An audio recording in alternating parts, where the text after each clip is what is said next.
Comme le dit l'adage, il n'y a de pire aveugle que celui qui refuse de voir. Ceci concerne la France et sa politique africaine totalement désastreuse au Sahel et ses relais que sont certains chefs d'État encore en fonction en Afrique de l'Ouest et leur instrument de répression qu'est la CEDEAO. Cette CEDEAO a totalement oublié sa mission première, qui est l'intégration en Afrique de l'Ouest pour devenir un instrument de répression contre tous ceux qui osent s'écarter de la voie tracée par son véritable maître. Quand on analyse les différentes sanctions prononcées par la CEDEAO contre le Niger, on ne peut s'empêcher de voir la main cachée de la France, puisque par la voix de son ministre des Affaires étrangères, le ton avait déjà été donné. Comme d'habitude, on peut noter quelques incongruités qui entourent ces nouvelles sanctions de la CEDEAO vis-à-vis du Niger.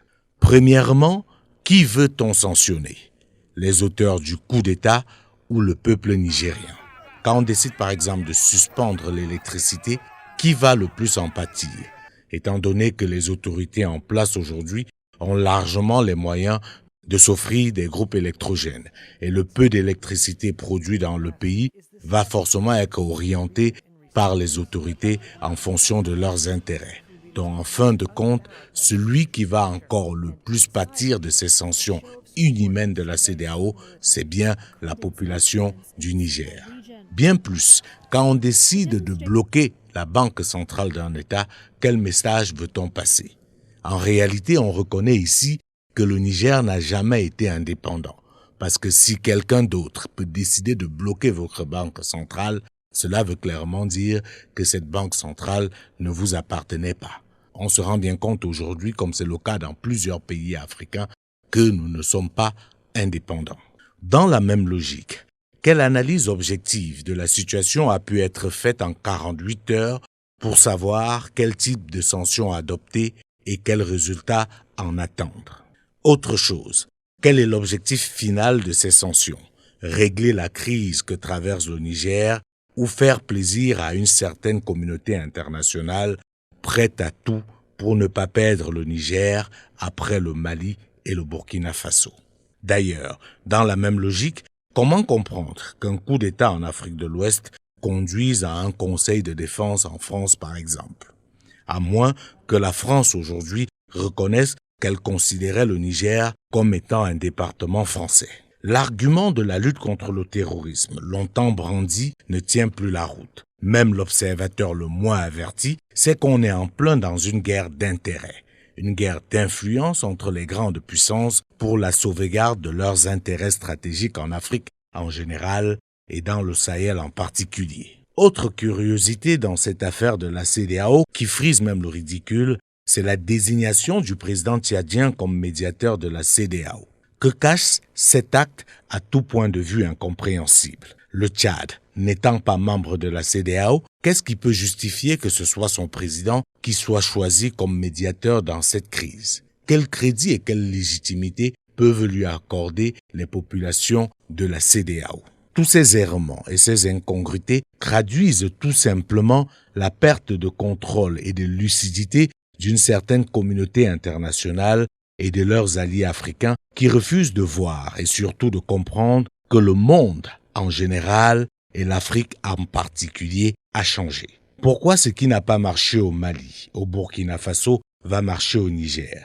Si le peuple du Niger se mobilise dans la durée comme l'a fait celui du Mali, les victimes véritables de ces sanctions risquent de ne pas être ceux que l'on vise. Et comme on le sait, et on l'a vu au Mali, les sanctions, ça se contourne et peuvent créer et renforcer la résilience d'un peuple assoiffé de liberté et jaloux de sa souveraineté. En tout état de cause, le peuple du Niger a son destin entre ses mains et personne, plus que lui, ne peut le défendre.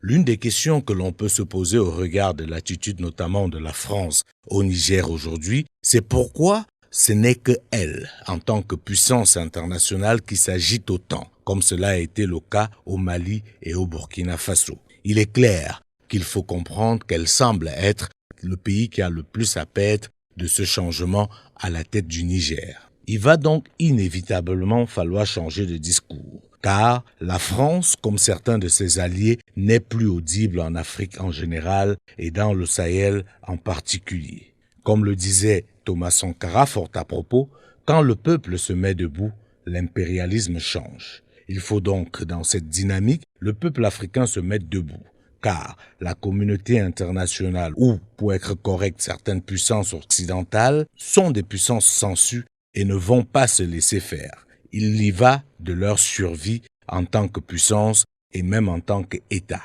La perte du Niger va être considérée par ceux-là comme la perte de trop qu'il ne faut absolument pas subir.